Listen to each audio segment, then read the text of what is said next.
जय माता दी बंधुओं, आपके अपने माँ कात्यायनी संस्कार चैनल में आप सभी का हार्दिक हार्दिक अभिनंदन है।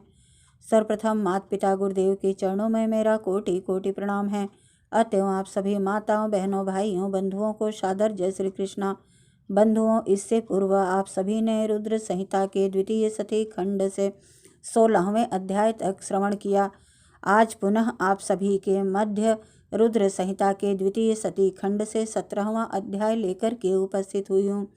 17वें अध्याय में सती को शिव से वर की प्राप्ति तथा भगवान शिव का ब्रह्मा को दक्ष के पास भेजकर सती का वरण करना बताया गया है।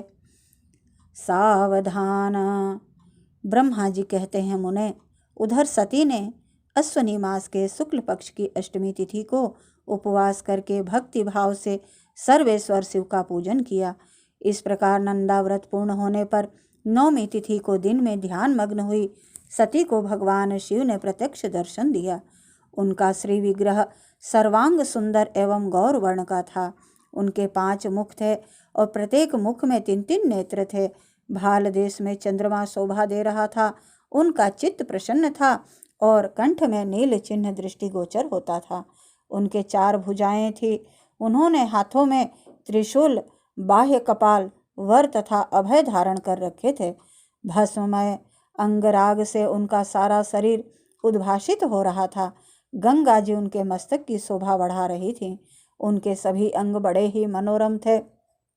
वे महान लावण्य के धाम जान पड़ते थे। उनके मुख करोड़ों चंद्रमाओं के समान प्रकाशमान एवं आह्लादजनक थे।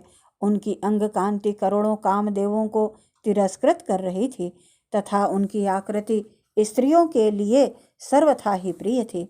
सती ने ऐसे सौंदर्य माधुर्य से युक्त प्रभु महादेव जी को प्रत्यक्ष देखकर उनके चरणों की वंदना की। उस समय उनका मुख लज्जा से झुका हुआ था। तपस्या के पुंज का फल प्रदान करने वाले महादेव जी उन्हीं के लिए कठोर व्रत धारण करने वाली सती को पत्नी बनाने के लिए प्राप्त करने की इच्छा रखते हुए भी उनसे इस प्रकार बोले। महादेव जी ने कहा, उत्तम व्रत का पालन करने वाली दक्ष नंदिनी, मैं तुम्हारे इस व्रत से बहुत प्रसन्न हूँ, इसलिए कोई वर मांगो।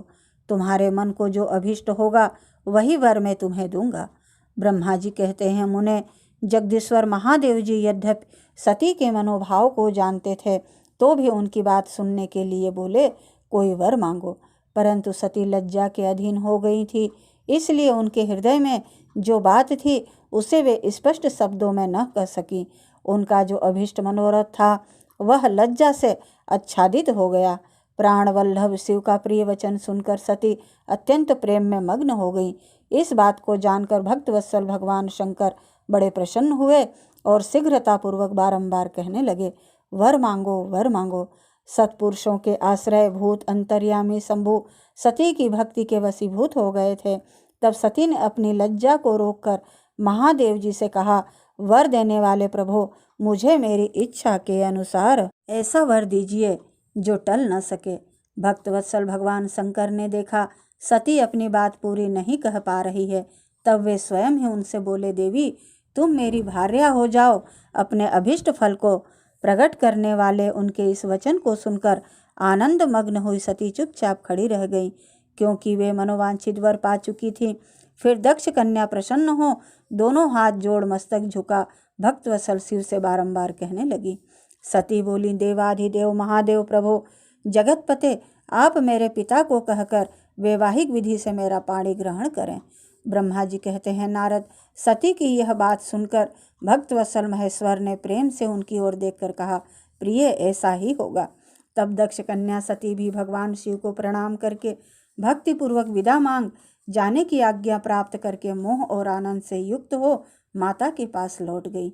इधर भगवान शिव भी हिमालय पर अपने आश्रम में प्रवेश करके दक्ष कन्या सती के वियोग से कुछ कष्ट का अनुभव करते हुए उन्हीं का चिंतन करने लगे। देवर से फिर मन को एकाग्र करके लौकिक गति का आश्रय ले भगवान शंकर ने मन ही मन मेरा स्मरण किया। त्रिशूलधारी महेश्वर के स्मरण करने पर उनकी सिद्धि से प्रेरित हो मैं तुरंत ही उनके सामने जा खड़ा हुआ। तात हिमालय के शिखर पर जहाँ सती के वियोग का अनुभव करने वाले महादेव जी विद्यमान थे, वहीं मैं सरस्वती के साथ उपस्थित हो गया। देवर से सरस्वती सहित मुझे आया देख सती के प्रेम पास में बंधे हुए शिव उत्सुकता पूर्वक बोले। शंभु ने कहा, ब्राह्मण, मैं जब से विवाह के कार्य में स्वार्थ बुद्धि कर बैठा हूँ, तब से अब मुझे इस स्वार्थ में ही स्तवत्व का सा प्रतीत होता है। दक्ष कन्या सती ने बड़ी भक्ति से मेरी आराधना की है। उसके नंदा व्रत के प्रभाव से मैंने उसे अभिष्ट वर देने की घोषणा की। ब्राह्मण, तब उसने मुझसे यह वर मांगा कि आप मेरे पति हो जाइए। यह सुनकर सर्वथा संतुष्ट हो मैंने भी कह दिया कि तुम मेरी पत्नी हो जाओ। तब दाक्षायणी सती मुझसे बोली, जगतपते, आप मेरे पिता को सूचित करके वैवाहिक विधि से मुझे ग्रहण करें। ब्राह्मण, उसकी भक्ति से संतोष होने के कारण मैंने उसका वह अनुरोध भी स्वीकार कर लिया। विधातः तब सती अपनी माता के घर चली गई और मैं यहाँ चला आया। इसलिए अब तुम मेरी आज्ञा से दक्ष के घर जाओ और ऐसा प्रयत्न करो जिससे प्रजापति दक्ष शीघ्र ही मुझे अपनी कन्या का दान कर दें। उनके इस प्रकार आज्ञा देने पर मैं कृतकृत्य हो प्रसन्न हो गया और उन भक्तवत्सल विश्वनाथ से इस प्रकार बोला। मुझ ब्रह्मा ने कहा, भगवान शंभो, आपने जो कुछ कहा है उस पर भली भांति विचार करके हम लोगों ने पहले ही उसे सुनिश्चित कर दिया है। वृषभध्वज, इसमें मुख्यतः देवताओं का और मेरा भी स्वार्थ है। दक्ष स्वयं ही आपको अपनी पुत्री प्रदान करेंगे, किंतु आपकी आज्ञा से मैं भी उनके सामने आपका संदेश कह दूंगा। सर्वेश्वर महाशंभु महादेव जी से ऐसा कहकर मैं अत्यंत वेगशाली रथ के द्वारा दक्ष के घर जा पहुंचा। नारद जी ने पूछा, वक्ताओं में श्रेष्ठ महाभाग विधातः बताइए, जब सती घर पर लौट कर आई तब दक्ष ने उनके लिए क्या किया? ब्रह्मा जी ने कहा, तपस्या करके मनोवांछित वर पाकर सती जब घर को लौट गईं, तब वहां उन्होंने माता पिता को प्रणाम किया। सती ने अपनी सखी के द्वारा माता पिता को तपस्या संबंधी सब समाचार कहलवाया। सखी ने यह भी सूचित किया कि सती को महेश्वर से वर की प्राप्ति हुई है। वे सती की भक्ति से संतुष्ट हुए हैं। सखी के मुंह से सारा वृतांत सुनकर माता पिता को बड़ा ही आनंद प्राप्त हुआ और उन्होंने महान उत्सव किया। उदार चेता दक्ष और महामनस्वनी वैरिणी ने ब्राह्मणों को उनकी इच्छा के अनुसार द्रव्य दिया तथा अन्यान्य अंधों और दीनों को भी धन बांटा।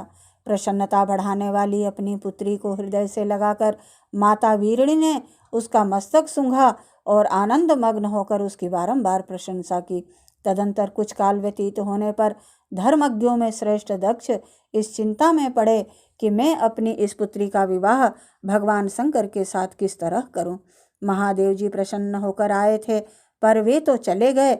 अब मेरी पुत्री के लिए वे फिर कैसे यहाँ आएंगे? यदि किसी को शीघ्र ही भगवान शिव के निकट भेजा जाए तो यह भी उचित नहीं जान पड़ता, क्योंकि यदि वे इस तरह अनुरोध करने पर भी मेरी पुत्री को ग्रहण न करे तो मेरी याचना निष्फल हो जाएगी। इस प्रकार की चिंता में पड़े हुए प्रजापति दक्ष के सामने मैं सरस्वती के साथ सहसा उपस्थित हुआ।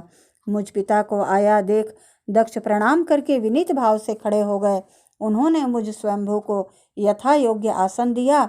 तदंतर दक्ष ने जब मेरे आने का कारण पूछा तब मैंने सब बातें बताकर उनसे कहा, प्रजापते, भगवान शंकर ने तुम्हारी पुत्री को प्राप्त करने के लिए निश्चय ही मुझे तुम्हारे पास भेजा है। इस विषय में जो श्रेष्ठ कृत्य हो उसका निश्चय करो। जैसे सती ने नाना प्रकार के भावों से तथा सात्विक व्रत के द्वारा भगवान शिव की आराधना की है, उसी तरह वे भी सती की आराधना करते हैं। इसलिए दक्ष भगवान शिव के लिए ही संकल्पित एवं प्रकट हुई हैं। अपनी इस पुत्री को तुम अविलंब उनकी सेवा में सौंप दो, इससे तुम कृत्य हो जाओगे। मैं नारद के साथ जाकर उन्हें तुम्हारे घर ले आऊँगा, फिर तुम उन्हीं के लिए उत्पन्न हुई अपनी यह पुत्री उनके हाथों में दे दो। ब्रह्मा जी कहते हैं, नारद, मेरी यह बात सुनकर मेरे पुत्र दक्ष को बड़ा ही हर्ष हुआ। वे अत्यंत प्रसन्न होकर बोले, पिताजी, ऐसा ही होगा मुने।